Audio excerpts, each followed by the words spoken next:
Las 2 de la tarde en punto. Qué gusto saludarlo en este corte informativo, hoy que es miércoles 29 de enero de 2025. Soy Citlali Pérez y en los próximos minutos le presentaré la información más reciente del Poder Judicial de la Federación. Pero antes, permítame saludar a Osiris Rostro, quien nos acompaña en la interpretación en lengua de señas mexicana. Muy buenas tardes, Osiris. Ahora sí, comenzamos.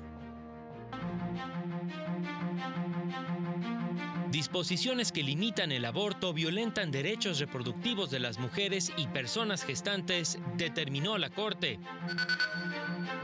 Juzgadores de Jalisco aseguran que el proceso electoral judicial se ha convertido en una simulación y en un engaño. El Senado de la República adelantó para este jueves la insaculación de candidatos del Poder Judicial que participarán en la elección judicial. Vamos con la información. La Suprema Corte publicó la sentencia del Pleno en la acción de inconstitucionalidad 125/2023, en la que invalidó el artículo 181 del Código Penal del Estado de Chiapas, que no castigaba el aborto en casos de violación, cuando la persona embarazada corriera peligro de muerte o cuando el producto sufriera alteraciones genéticas o congénitas. El Pleno consideró que dichas disposiciones violaban los derechos reproductivos de la mujer y personas gestantes, al no permitir la interrupción del embarazo en las primeras 12 semanas de gestación, aunado a que acotaba esa posibilidad a supuestos muy específicos, por lo que vinculó al Congreso local para que garantizara el derecho de las mujeres y personas gestantes a interrumpir un embarazo, resolución que acató el legislador chiapaneco en noviembre pasado. Ahora se permite la interrupción del embarazo en dicha entidad en las primeras 12 semanas de gestación. La primera sala de la Corte estableció que la declaración expresa de responsabilidad de la persona imputada en los hechos ilícitos no es un requisito de procedencia de la suspensión condicional del proceso, ni la omisión de realizar esa declaración constituye un argumento de oposición suficiente de la víctima para negar el mecanismo alternativo de solución de controversias penales en términos del artículo 192 del Código Nacional de Procedimientos Penales. Dicho mecanismo implica un proceso de negociación entre las partes, que supone que el imputado reconozca el delito, mas no su plena responsabilidad en su comisión o participación, pues una de las ventajas de esta figura es ser considerado en todo momento como inocente. Los beneficios de la suspensión condicional del proceso, previo cumplimiento del plan de reparación integral del daño, conduce al archivo de la causa penal como si el delito no hubiera sucedido, por lo que nunca se declara la responsabilidad penal del imputado. El beneficio inmediato de esta salida es la extinción de la acción penal, cuyos efectos en términos del artículo 327, fracción cuarta del mencionado código, son los del sobreseimiento del proceso con efectos de sentencia absolutoria. La segunda sala de la Corte determinó que es posible decretar la suspensión provisional contra la inclusión en la lista de personas bloqueadas que emite la Unidad de Inteligencia Financiera, con el fin de que la elimine de manera provisional, lo que implicaría que tenga acceso a los fondos contenidos en las cuentas de la manera habitual en que lo hace. El anterior criterio lo estableció al resolver una contradicción de criterios entre tribunales colegiados de circuito. La sala explicó que, de acuerdo a precedentes, conceder la suspensión provisional no genera daños al interés social ni contraviene disposiciones de orden público. Agregó que la inclusión en dicha lista se trata de una medida cautelar de naturaleza administrativa referida al sistema financiero, pero que no implica que la persona ahí incluida se encuentre realizando una conducta penal y que solo procede la inclusión en la mencionada lista cuando el motivo que la genera responde al cumplimiento de compromisos internacionales. De ahí la factibilidad de conceder la suspensión provisional. Y los recientes acontecimientos relacionados con la elección judicial reflejan que se trata de un proceso engañoso, repleto de mentiras, que lejos de legitimar, pondrá en entredicho al nuevo Poder Judicial electo mediante voto popular. Esto lo manifestó la magistrada Gloria Abesia Solano, quien lamentó que la Sala Superior del Tribunal Electoral se haya atribuido facultades que no le corresponden, concentrando en los poderes legislativo y ejecutivo la facultad para definir a los potenciales candidatos que participarán en la elección judicial de junio próximo.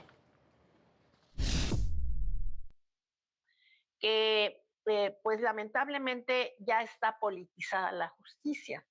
Habemos todavía algunos que conservamos la independencia judicial y la seguiremos conservando por convicción, pero ya está politizada esta selección y definitivamente lo menos que se busca es idoneidad de juzgadores, sino que van a ser cotos de poder los que decidan quiénes van a integrar las boletas para las elecciones. Condenó que diversas autoridades continúen desacatando las resoluciones de distintos órganos jurisdiccionales federales que han ordenado suspender dicho proceso, lo que implica un delito que se sanciona por la vía penal, actitud que no abona al Estado de Derecho ni a la certidumbre jurídica. Y el desacato se traduce en delitos. Hay resoluciones jurisdiccionales que deciden que las autoridades que no están acatando las suspensiones delinquen. Entonces, ya hay declaraciones en el sentido de que el desacato es incumplimiento y además constituye una conducta prevista en un tipo penal que está previsto en una legislación. Y el Senado de la República adelantó para este jueves 30 de enero el proceso de insaculación de aquellas personas que cumplieron con los requisitos de ley para continuar en el proceso de selección de candidatos a la elección judicial que aprobó el Comité de Evaluación del Poder Judicial conforme a la sentencia del Tribunal Electoral. Proceso que iniciará a las 12 del día, será público y continuo, solo en aquellos casos en los que existan más postulantes del número de duplas o ternas que corresponda conformar, de acuerdo a lo dispuesto por el artículo 96 constitucional. Cabe destacar que en este caso no se evaluará la idoneidad de los aspirantes. La mesa directiva del Senado incorporará los listados aprobados por el Comité de Evaluación del Poder Judicial y la lista que remita a la Sala Superior del Tribunal Electoral. El proceso de insaculación iniciará con las duplas de aspirantes a juezas y jueces de distrito, seguida de las duplas de magistradas y magistrados de circuito. Posteriormente, se definirán las ternas de magistradas y magistrados del Tribunal de Disciplina Judicial, magistradas y magistrados de salas regionales, magistradas y magistrados de la Sala Superior del Tribunal Electoral y, finalmente, de las ternas a ministras y ministros de la Suprema Corte. El Senado conformará las listas de candidatos a más tardar el martes 4 de febrero y las enviará al Pleno de la Suprema Corte para su aprobación, lo que deberá acontecer a más tardar el 6 de febrero. Y el Consejo Nacional de Litigio Estratégico impugnó ante el Tribunal Electoral el acuerdo del INE sobre la geografía electoral para la elección extraordinaria de personas juzgadoras. El acuerdo que divide al país en distintos distritos electorales es contrario a la esencia de la reforma judicial que busca democratizar al sistema de justicia y brindar legitimidad a las personas juzgadoras a través del voto.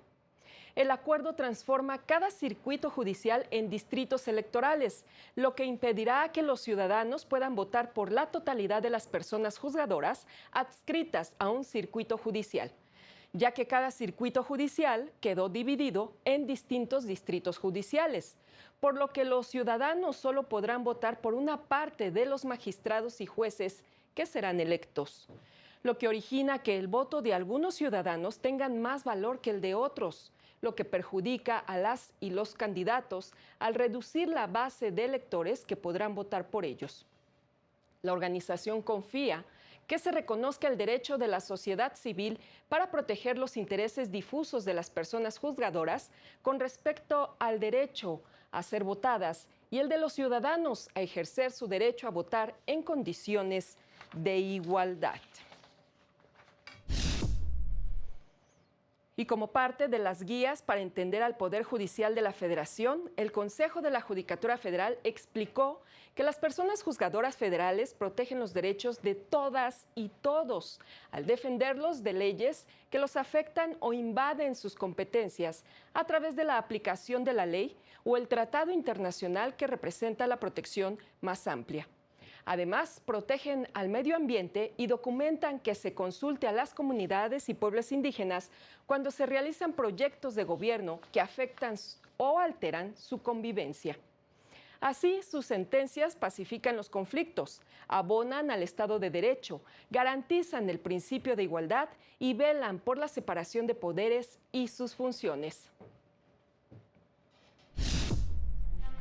Las 2 de la tarde con 10 minutos, vamos a una pausa. No se vaya porque tenemos más información.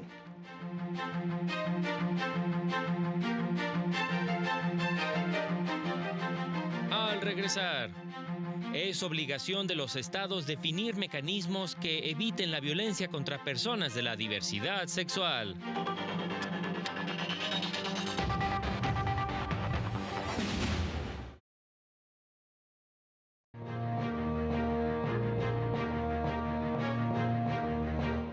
Gracias por continuar con nosotros en este corte informativo. Los estados tienen las obligaciones para prevenir y sancionar las violencias que enfrentan las personas de la comunidad LGBTI+, señaló la Unidad General de Conocimiento Científico y Derechos Humanos de la Suprema Corte.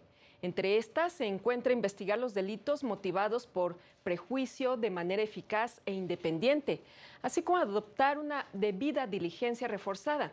Es decir, aplicar la perspectiva de género y de interseccionalidad en la investigación de este tipo de casos, lo cual conlleva, señaló, que se modifiquen la legislación y las políticas públicas para, por ejemplo, prohibir procedimientos médicos no indispensables y sin consentimiento previo, libre e informado, en el caso de las personas trans. El Centro de Estudios Constitucionales de la Suprema Corte puso a disposición la más reciente entrega de los cuadernos de jurisprudencia, enfocado en el acceso al derecho a la salud, el cual reúne los criterios más destacados del máximo tribunal sobre la accesibilidad a este servicio del Estado a personas con discapacidad, niñas, niños y adolescentes. El derecho a la salud reproductiva, el suministro a acceso a medicamentos, así como a la seguridad social. Y la Sala Regional Toluca declaró como subsanadas todas las observaciones hechas por las autoridades electorales en torno al registro del PRD como partido político local en el Estado de México, al confirmar una sentencia y revocar 2 más del Tribunal Electoral de aquella entidad. Así, dio vista al Instituto Electoral Mexiquense para que, de no encontrar algún otro impedimento, continúe con el proceso de registro.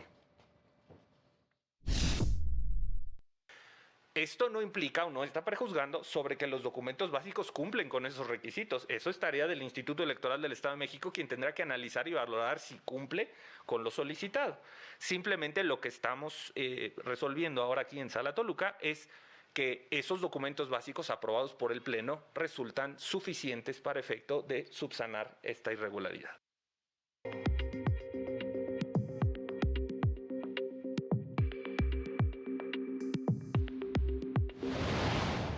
Ya está habilitado el sitio web para el registro de aspirantes a personas juzgadoras del Poder Judicial de Sonora, quienes competirán en la elección del 1 de junio.